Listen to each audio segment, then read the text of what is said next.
नमस्कार साथियों, मैं आपका दोस्त आरपी आप सभी का हार्दिक स्वागत करता हूं वीकली करंट अफेयर की सीरीज में। साथियों, आप सबको विदित है कि हम 7 दिनों के बाद पिछले 7 दिनों के करंट अफेयर का रिवीजन करते हैं। इस क्लास में हम मोस्ट इंपॉर्टेंट क्वेश्चन करने वाले हैं विद डिटेल के साथ। हमने सभी क्वेश्चन सिलेक्टेड और इंपॉर्टेंट लिए हैं जो कि आने वाली सभी प्रतियोगी परीक्षा के लिए समान रूप से उपयोगी है। तो पूरा वीडियो एंड तक ध्यान से देखना। वीडियो में पहली बार हो तो वीडियो को लाइक करना, चैनल को ज़्यादा से ज़्यादा अपने दोस्तों के साथ शेयर करना ताकि हमारा भी हौसला बढ़ता रहे और इस प्रकार आपको दिन प्रतिदिन नए कंटेंट के साथ ज़्यादा कंटेंट आपको उपलब्ध करवा सके। तो चलिए शुरुआत करते हैं आज के वेरी फर्स्ट क्वेश्चन से। आज का पहला क्वेश्चन है, प्रवासी भारतीय दिवस प्रतिवर्ष कब मनाया जाता है? करेक्ट आंसर हो जाएगा 9 जनवरी। 9 जनवरी को मनाया जाता है प्रवासी भारतीय दिवस। सी ऑप्शन आपका करेक्ट आंसर हो जाएगा। सभी प्यारे दोस्त ध्यान में रखेंगे। अगला क्वेश्चन है, 9 जनवरी को मनाए जाने वाले प्रवासी भारतीय दिवस का क्या महत्व है? करेक्ट आंसर हो जाएगा। इसका महत्व है भारतीय प्रवासियों की उपलब्धियों का सम्मान करना। 9 जनवरी को मनाए जाने वाले प्रवासी भारतीय दिवस का महत्व है। सी ऑप्शन आपका करेक्ट आंसर हो जाएगा। सभी प्यारे दोस्त ध्यान में रखेंगे। बात करते हैं साथ ही इंपॉर्टेंट कुछ पॉइंट के बारे में। तो प्रवासी भारतीय दिवस की शुरुआत 2002 में तत्कालीन प्रधानमंत्री अटल बिहारी वाजपेयी की घोषणा के साथ हुई थी। पहली बार ये 9 जनवरी 2003 को सेलिब्रेट किया गया। और बात करते हैं नेक्स्ट, तो 9 जनवरी की तारीख को इसलिए चुना गया क्योंकि इसी दिन 1915 ईस्वी को महात्मा गांधी दक्षिण अफ्रीका से भारत लौटे थे और तब से 9 जनवरी को भारतीय प्रवासी दिवस के रूप में मनाया जाता है। सभी प्यारे दोस्त ध्यान में रखेंगे। साथ ही बात करते हैं नेक्स्ट क्वेश्चन के बारे में। क्वेश्चन है, मेजर ध्यानचंद खेल रत्न अवार्ड 2023 से किन किन खिलाड़ियों को सम्मानित किया गया? करेक्ट आंसर हो जाएगा। मेजर ध्यानचंद खेल रत्न अवार्ड 2023 से सम्मानित किया गया चिराग शेट्टी और सात्विक साईराज रंकी रेड्डी जो कि बैडमिंटन खेल खेलते हैं। तो सी ऑप्शन आपका करेक्ट आंसर हो जाएगा। इनको मेजर ध्यानचंद खेल रत्न अवार्ड 2023 से सम्मानित किया गया। सी ऑप्शन आपका करेक्ट आंसर हो जाएगा। मेरे सभी प्यारे दोस्त ध्यान में रखेंगे, काफ़ी ज़्यादा इंपॉर्टेंट है। साथ ही बात करते हैं इंपॉर्टेंट कुछ पॉइंट के बारे में। तो मेजर ध्यानचंद खेल रत्न पुरस्कार की बात करें तो इनकी स्थापना की गई वर्ष 1991 और 92 में इनकी स्थापना की गई।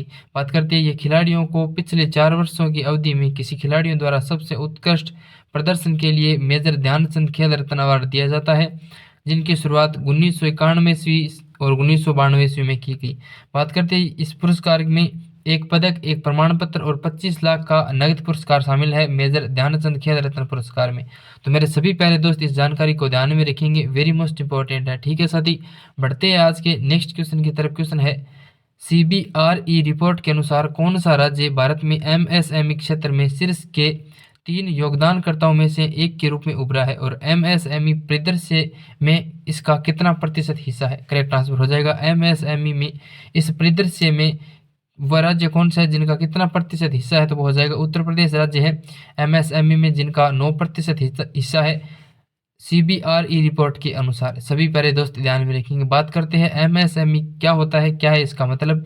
तो MSME का मतलब है सूक्ष्म लघु एवं मध्यम उद्यमी, यानी छोटे और मध्यम स्तर के व्यवसाय MSME में शामिल है, ये इनका अर्थ है।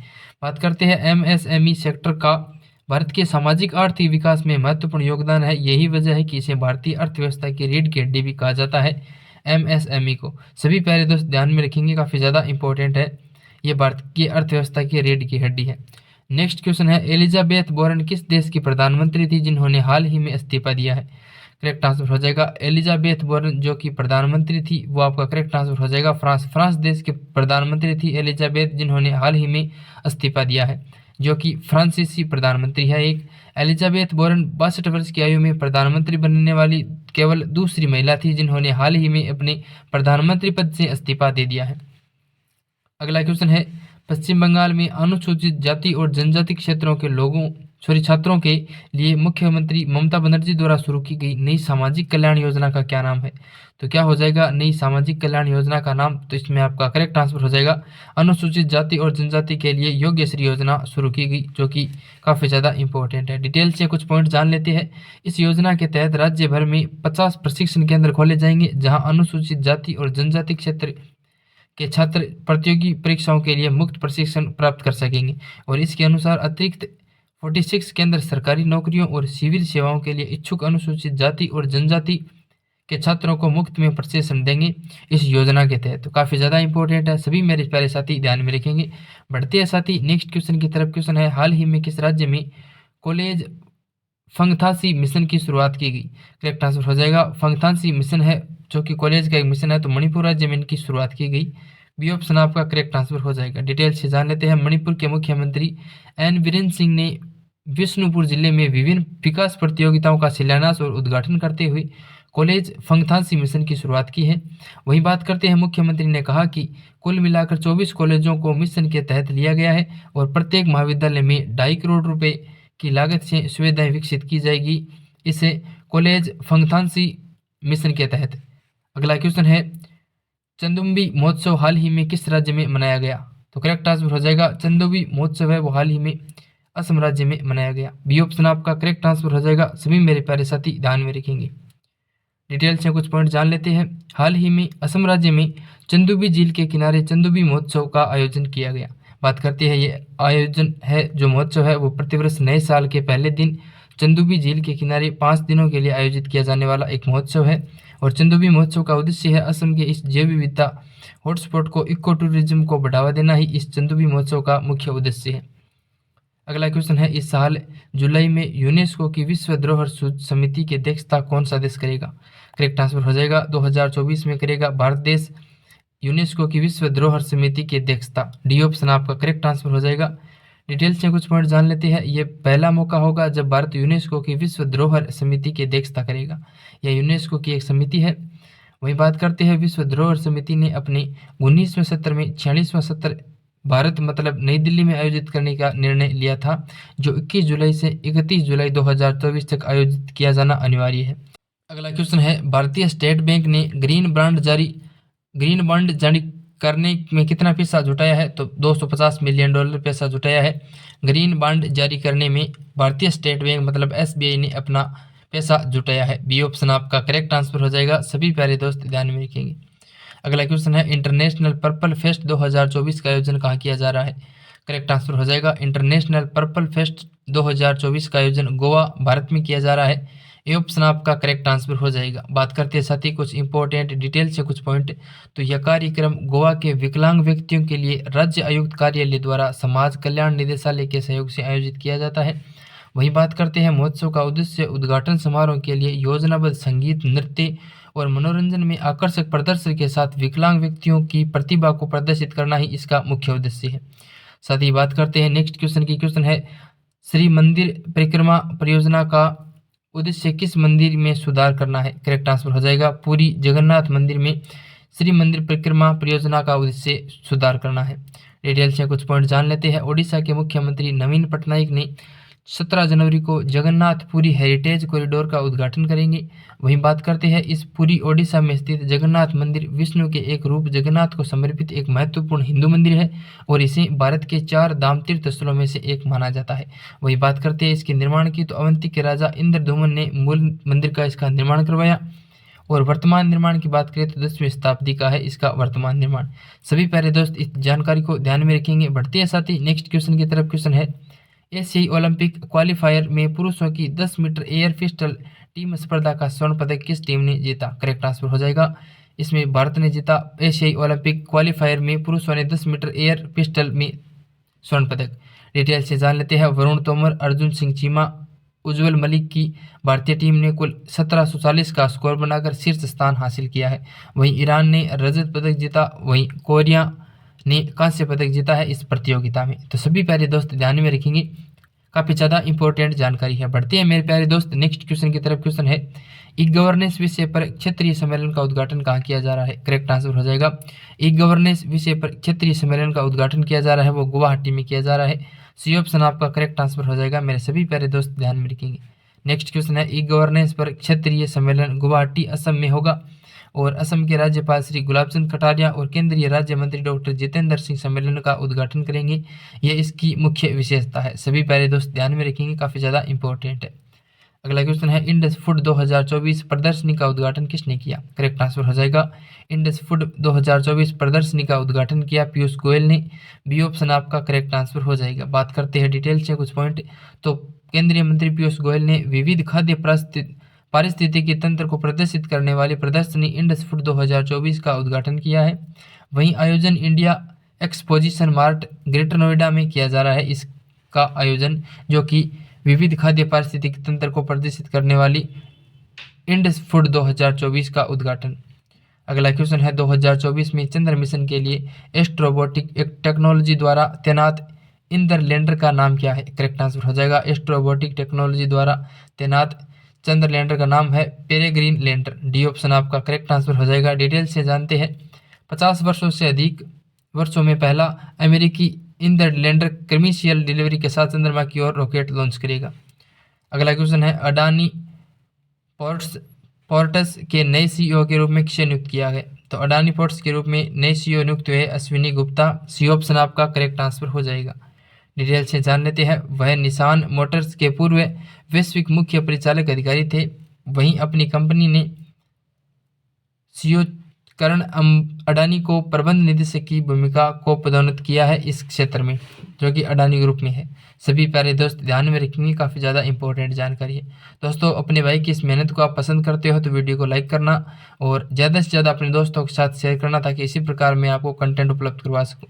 नेक्स्ट है अमृत धरोहर क्षमता निर्माण योजना के तहत किस झील पर प्रशिक्षण कार्यक्रम आयोजित किया जा रहा है?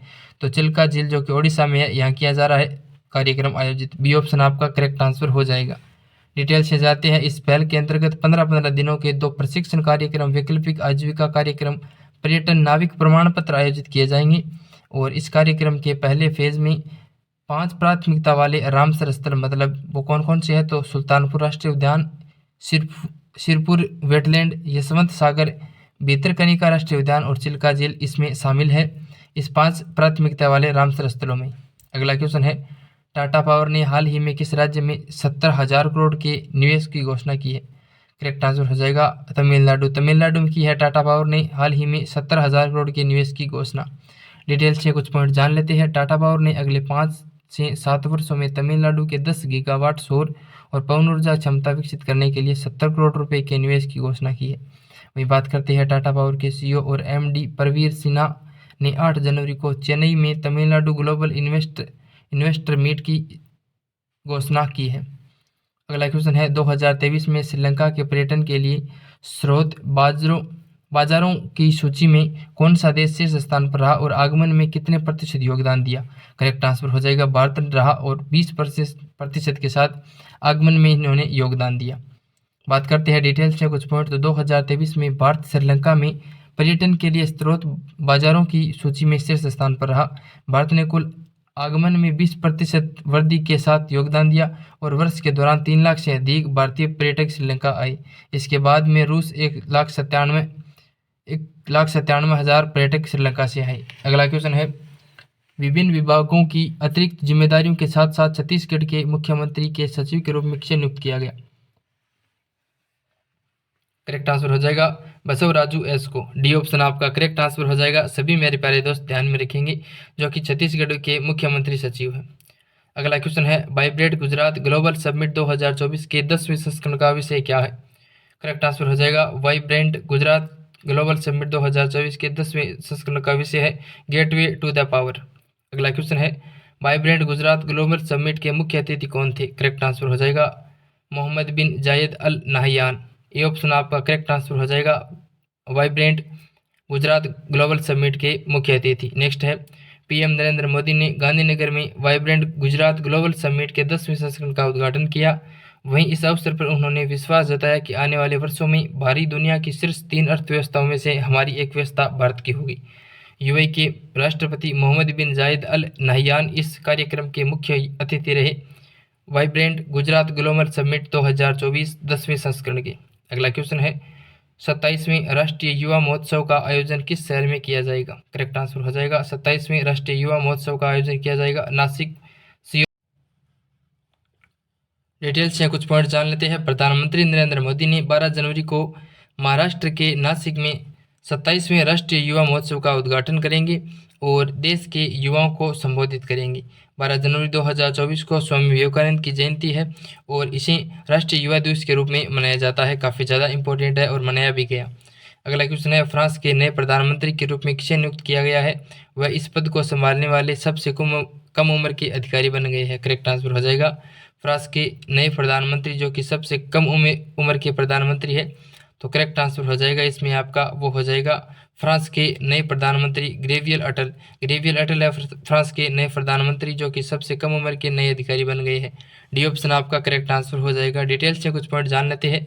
फ्रांस के राष्ट्रपति इमैनुअल मैक्रोन ने ग्रेवियल अटाल को फ्रांस के अगले प्रधानमंत्री के रूप में नियुक्त किया है और 34 साल की उम्र में वह आधुनिक फ्रांसीसी इतिहास में सबसे कम उम्र के प्रधानमंत्री है हाल ही में वर्तमान में।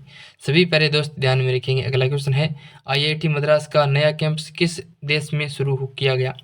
करेक्ट आंसर हो जाएगा आईआईटी मद्रास का नया कैंपस वो शुरू किया गया श्रीलंका। ए ऑप्शन आपका करेक्ट आंसर हो जाएगा। सभी प्यारे दोस्त ध्यान में रखेंगे। अगला क्वेश्चन है, श्रीलंका के इंपॉर्टेंट जानकारी है। श्रीलंका के शिक्षा मंत्री डॉक्टर सुशील प्रेमजयंता ने कहा कि श्रीलंका के केडी में आईआईटी मद्रास का नया कैंपस शुरू किया जाएगा। वहीं बात करते हैं तो यह प्रस्ताव श्रीलंका के राष्ट्रपति रानिल विक्रमसिंघे द्वारा वित्त मंत्री के रूप में पेश किए गए बजट 2024 का हिस्सा था। वहीं बात करते हैं तो इससे पहले आईआईटी मद्रास ने नवंबर 2023 में तंजानिया में अपना ये कैंपस शुरू किया था, जो कि श्रीलंका से पहले शुरू हुआ 2023 में। अगला क्वेश्चन है, कुवेम्पु राष्ट्रीय पुरस्कार 2023 के लिए किसे चुना गया? तो करेक्ट आंसर हो जाएगा कुवेम्पु राष्ट्रीय पुरस्कार 2023 के लिए वो चुना गया शीर्षेंदु मुखोपाध्याय को चुना गया।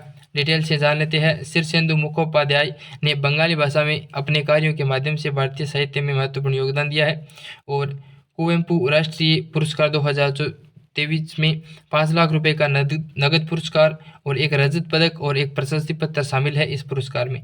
तो सभी मेरे प्यारे दोस्त ध्यान में रखेंगे। अगला क्वेश्चन है, फुटबॉलर फ्रांज बेकनबाउर का निधन हो गया। ये किस देश के दिग्गज फुटबॉलर थे? करेक्ट आंसर हो जाएगा फुटबॉलर फ्रांज बेकनबाउर का निधन हो गया। ये जर्मनी के फुटबॉलर थे।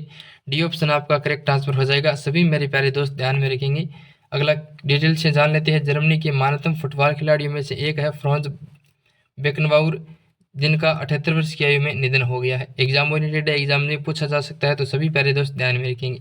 अगला क्वेश्चन है कि संगठन ने भारतीय सशस्त्र बलों के लिए स्वदेशी असॉल्ट राइफल अग्रम लॉन्च की। करेक्ट आंसर हो जाएगा स्वदेशी असॉल्ट राइफल अग्रम लॉन्च की। यह किया आपके वो संगठन हो जाएगा भारतीय सशस्त्र बलों के लिए तो रक्षा अनुसंधान और विकास संगठन, जिसे हम डीआरडीओ के नाम से जानते हैं। बी ऑप्शन आपका करेक्ट आंसर हो जाएगा। डिटेल से जान लेते हैं तो डीआरडीओ एक प्रमुख एजेंसी है जो सैन्य अनुसंधान और विकास के लिए जिम्मेदार है। डीआरडीओ के गठन की बात करें तो 1958 को किया गया। संगठन का मुख्यालय नई दिल्ली में है और इसमें 52 प्रयोगशालाओं का एक नेटवर्क है जो रक्षा प्रौद्योगिकियों के लिए विकास में लागू हुआ है। काफ़ी ज़्यादा इंपॉर्टेंट है, डबल स्टार लगाना, बिल्कुल एग्जाम ओरिएंटेड है। सभी प्यारे दोस्त ध्यान में रखेंगे। साथ ही बढ़ते हैं नेक्स्ट क्वेश्चन की तरफ। क्वेश्चन है, विश्व हिंदी दिवस प्रतिवर्ष कब मनाया जाता है? करेक्ट आंसर हो जाएगा विश्व हिंदी दिवस है वो प्रतिवर्ष 10 जनवरी को मनाया जाता है। बी ऑप्शन आपका करेक्ट आंसर हो जाएगा। डिटेल से जान लेते हैं। विश्व हिंदी दिवस प्रतिवर्ष 10 जनवरी को पूरी दुनिया में मनाया जाता है और राष्ट्रीय हिंदी दिवस प्रतिवर्ष 14 सितंबर को मनाया जाता है। हिंदी भाषा वर्तमान समय में 61 करोड़ लोगों द्वारा बोली जाने वाली भाषा है। वहीं बात करते हैं तो साल 2006 में तत्कालीन प्रधानमंत्री डॉक्टर मनमोहन सिंह ने 10 जनवरी को विश्व हिंदी दिवस के रूप में मनाने की घोषणा की, जो कि 2006 से शुरू हुई 10 जनवरी को प्रतिवर्ष विश्व हिंदी दिवस मनाने की। तो सभी प्यारे दोस्त ध्यान में रखेंगे, बिल्कुल एग्जाम ओरिएंटेड अब यहाँ से क्वेश्चन पूछा जा सकता है। बात करते हैं साथ ही नेक्स्ट क्वेश्चन की। दोस्तों वीडियो की क्वालिटी और आपके भाई की आपको मेहनत पसंद आ रही है तो वीडियो को लाइक करना, चैनल को जरूर शेयर और सब्सक्राइब करना। नेक्स्ट है स्वच्छता सर्वेक्षण 2023 में 1 लाख से अधिक आबादी की कैटेगरी में सबसे स्वच्छ शहर पुरस्कार किसे मिला? तो इंदौर और सूरत शहर को मिला है स्वच्छता सर्वेक्षण पुरस्कार 2023। इंदौर ने लगातार 7वीं बार यह पुरस्कार मिला है। इसी कैटेगरी में नवी मुंबई को तीसरा स्थान मिला है। द्रौपदी मुर्मू जो कि वर्तमान में भारत के राष्ट्रपति है, इन्होंने नई दिल्ली में भारत मंडपम में स्वच्छ सर्वेक्षण पुरस्कार 2023 प्रदान किए। काफ़ी ज़्यादा इंपॉर्टेंट है, सभी प्यारे दोस्त ध्यान में रखेंगे। अगला क्वेश्चन है, स्वच्छ सर्वेक्षण 2023 में किन 2 शहरों को सबसे स्वच्छ गंगा शहर का अवार्ड मिला? करेक्ट आंसर हो जाएगा सबसे स्वच्छ गंगा शहर का अवार्ड मिला, जो कि स्वच्छ सर्वेक्षण 2023 के तहत वो मिला वाराणसी और प्रयागराज को, जो कि उत्तर प्रदेश के 2 शहर हैं। नेक्स्ट डिटेल से जान लेते हैं। उत्तर प्रदेश के वाराणसी और प्रयागराज में सबसे स्वच्छ गंगा शहर के रूप में चुना गया। वहीं बात करते हैं मध्य प्रदेश के MHOW छावनी बोर्ड ने सबसे स्वच्छ छावनी का शहर का पुरस्कार भी दिया गया, जो कि मध्य प्रदेश में।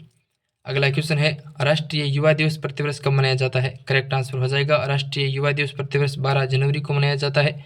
सी ऑप्शन आपका करेक्ट आंसर हो जाएगा। मेरे सभी प्यारे दोस्त ध्यान में रखेंगे।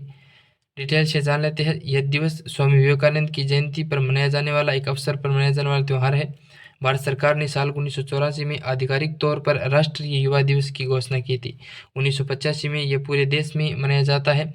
स्वामी विवेकानंद का असली नाम नरेंद्र नाथ दत्त था, जो कि बचपन का नाम था, और इन्होंने 1898 में वेलूर में रामकृष्ण मठ की स्थापना की। तो सभी साथी ध्यान में रखेंगे, काफ़ी ज़्यादा इंपॉर्टेंट है। नेक्स्ट है भारत के पहले डार्क स्काई पार्क का खिताब किस शहर को मिला है? तो पेंच टाइगर रिजर्व को मिला है डार्क स्काई पार्क का पहला खिताब। बी ऑप्शन आपका करेक्ट आंसर हो जाएगा। नेक्स्ट है इंपॉर्टेंट कुछ पॉइंट। तो महाराष्ट्र का पेंच टाइगर रिजर्व है जो भारत का पहला और एशिया का 5वां डार्क स्काई पार्क वाला टाइगर रिजर्व बन गया है। वही बात करते हैं डार्क स्काई पार्क में रात्रि अवकाश की सुरक्षा करने और प्रकाश प्रदूषण को कम करने में मदद मिलती है, तो इसे लाइट पॉपुलेशन के नाम से हम जानते हैं। अगला क्वेश्चन है संसद का बजट सत्र इस महीने में किस तारीख को शुरू हो रहा है? करेक्ट आंसर हो जाएगा संसद का बजट सत्र है वो इस महीने में हो रहा है, वो आपके 31 जनवरी से शुरू हो रहा है। डी ऑप्शन आपका करेक्ट आंसर हो जाएगा। मेरे सभी प्यारे दोस्त ध्यान में रखेंगे, इस बजट सत्र की तारीख को एग्जाम में पुटअप हो सकती है। डिटेल से कुछ पॉइंट जान लेते हैं। संसद का बजट सत्र इस महीने में 31 जनवरी 2024 से शुरू होने जा रहा है। वित्त मंत्री निर्मला सीतारमण 1 फरवरी को अंतरिम बजट पेश करेगी। सत्र की शुरुआत संसद के दोनों सदनों की संयुक्त बैठक के में राष्ट्रपति द्रौपदी मुर्मू के संबोधन से होगी। सत्र की शुरुआत 2024 में। अगला क्वेश्चन है समुद्र पर बने भारत के सबसे लंबे पुल का उद्घाटन किसने किया? करेक्ट आंसर हो जाएगा समुद्र पर बने भारत के सबसे लंबे पुल का उद्घाटन किया वो क्या? नरेंद्र मोदी ने। ये ऑप्शन आपका करेक्ट आंसर हो जाएगा। नेक्स्ट है पीएम मोदी ने समुद्र पर बने भारत के सबसे लंबे पुल का उद्घाटन किया है जो कि मुंबई में किया है। नेक्स्ट है मुंबई में नवी मुंबई को जोड़ने वाला यह ब्रिज भारत के पूर्व प्रधानमंत्री स्वर्गीय अटल बिहारी वाजपेयी के नाम पर अटल सेतु के नाम से रखा गया था, जो कि बिल्कुल एग्जाम ओरिएंटेड है। क्वेश्चन यहाँ से पुटअप हो सकता है, तो सभी प्यारे दोस्त एक बार रिवाइज करके सुनना इस क्वेश्चन को, काफ़ी ज़्यादा इंपॉर्टेंट है। वही बात करते हैं अटल सेतु की, तो 21.8 किलोमीटर लंबा है और इसमें से कुल 6 लेन है। इस पूरे प्रोजेक्ट में 18,000 करोड़ रुपए खर्च हुए हैं इस लंबे पुल में। अगला क्वेश्चन है केंद्र सरकार ने रक्षा मंत्रालय में अतिरिक्त सचिव और महानिदेशक के रूप में किसे नियुक्त किया है? करेक्ट आंसर हो जाएगा रक्षा मंत्रालय ने अतिरिक्त सचिव और महानिदेशक के रूप में नियुक्त किया है समीर कुमार सिंह सिन्हा को। डी ऑप्शन आपका करेक्ट आंसर हो जाएगा समीर कुमार सिन्हा। सभी प्यारे दोस्त ध्यान में रखेंगे, डिटेल से कुछ पॉइंट जानते हैं इनके बारे में। तो केंद्र सरकार ने हाल ही में वरिष्ठ आईएएस अधिकारी समीर कुमार सिन्हा को रक्षा मंत्रालय के अतिरिक्त सचिव और महानिदेशक के रूप में नियुक्त किया है। बात करते हैं प्यारे साथी नेक्स्ट क्वेश्चन की। क्वेश्चन है हाल ही में किस बैंक ने समान रुपए क्रेडिट कार्ड लॉन्च किया है? करेक्ट आंसर हो जाएगा समान रुपए क्रेडिट कार्ड लॉन्च किया है, वो कौन लॉन्च किया है हाल ही में? तो वह बैंक हो जाएगी इंडसइंड बैंक। बी ऑप्शन आपका करेक्ट आंसर हो जाएगा। सभी प्यारे दोस्त ध्यान में रखेंगे। बात करते हैं इंपॉर्टेंट कुछ पॉइंट की, तो यह कार्ड सरकारी क्षेत्र के कर्मचारियों के लिए लॉन्च किया गया था। यह कार्ड विभिन्न प्रकार के स्पेशल ऑफर के साथ डिजाइन किया गया एक कार्ड है। तो नेक्स्ट क्वेश्चन की बात करते हैं जाग्रेब ओपन 2024 कुश्ती टूर्नामेंट में किस भारतीय खिलाड़ी ने 57 किग्रा कैटेगरी में गोल्ड जीता है? करेक्ट आंसर हो जाएगा 57 किग्रा कैटेगरी में गोल्ड जीता है जाग्रेब ओपन 2024 में, तो अमन सहरावत ने जीता है। बी ऑप्शन आपका करेक्ट आंसर हो जाएगा। डिटेल से जान लेते हैं। मौजूदा एशियाई चैंपियंस अमन सहरावत ने क्रोएशिया में जाग्रेब ओपन 2024 कुश्ती टूर्नामेंट में पुरुषों में 57 किग्रा के साथ स्वर्ण पदक जीता है। अगला क्वेश्चन है नई पीढ़ी की आकाश मिसाइल का सफल परीक्षण किया गया, यह किस प्रकार की मारक मिसाइल है? करेक्ट आंसर हो जाएगा आकाश मिसाइल का सफल परीक्षण किया गया, तो ये एक प्रकार की मिसाइल है, मारक मिसाइल है, तो हो जाएगा आपकी सतह से हवा में मार करने वाली मारक मिसाइल है। ये ऑप्शन आपका करेक्ट आंसर हो जाएगा। और डिटेल से जान लेते हैं। रक्षा अनुसंधान और विकास संगठन ने ओडिशा के तट पर एकीकृत प्रशिक्षण रेंज चांदीपुर से नई पीढ़ी की आकाश मिसाइल का सफल प्रशिक्षण किया है, जो कि डीआरडीओ द्वारा किया गया। डीआरडीओ कहाँ है? तो वो आपके ओडिशा में है। तो काफ़ी ज़्यादा इंपॉर्टेंट है, सभी मेरे प्यारे दोस्त ध्यान में रखेंगे। और आज का लास्ट और अंतिम क्वेश्चन, इस क्वेश्चन का सभी प्यारे दोस्त जवाब कमेंट बॉक्स के माध्यम से बताएंगे। आज का यह टेस्ट क्वेश्चन रहने वाला है। क्वेश्चन है inspiration for graphic design from India पुस्तक के लेखक कौन है? तो कौन है इस पुस्तक के लेखक? सभी प्यारे दोस्त कमेंट बॉक्स के माध्यम से बताएंगे और उम्मीद करूंगा सारे प्यारे दोस्त एक बढ़िया रिवीजन कर रहे होंगे और एक तैयारी अपनी शानदार तरीके से कर रहे होंगे और अपनी परीक्षा की तरफ आगे बढ़ रहे होंगे। साथ ही परीक्षा का मूल मंत्र यही है कि रिवीजन रिवीजन रिवीजन। जितना रिवीजन करोगे आप, जितने पढ़े हुआ सब्जेक्टों का, उतना ही सिलेक्शन के नज़दीक जाओगे। तो रिवीजन आप ज़्यादा से ज़्यादा करते रहना। बाकी आप बहुत अच्छा कर रहे हो। वीडियो में पहली बार हो तो वीडियो को लाइक कर देना और चैनल को जरूर सब्सक्राइब कर देना। अपने इस भाई की मेहनत को देखकर अपने दोस्तों के साथ ज़्यादा से ज़्यादा इस चैनल को शेयर करना, ताकि मेरा भी हौसला बढ़ता रहे और इसी प्रकार मैं आपको दिन प्रतिदिन अच्छे कंटेंट के साथ वीडियो उपलब्ध करवा सकूं। मिलते हैं नेक्स्ट वीडियो में इसी जोश और जुनून के साथ। तब तक के लिए नमस्कार। जय हिंद, जय भारत, जय मां सरस्वती।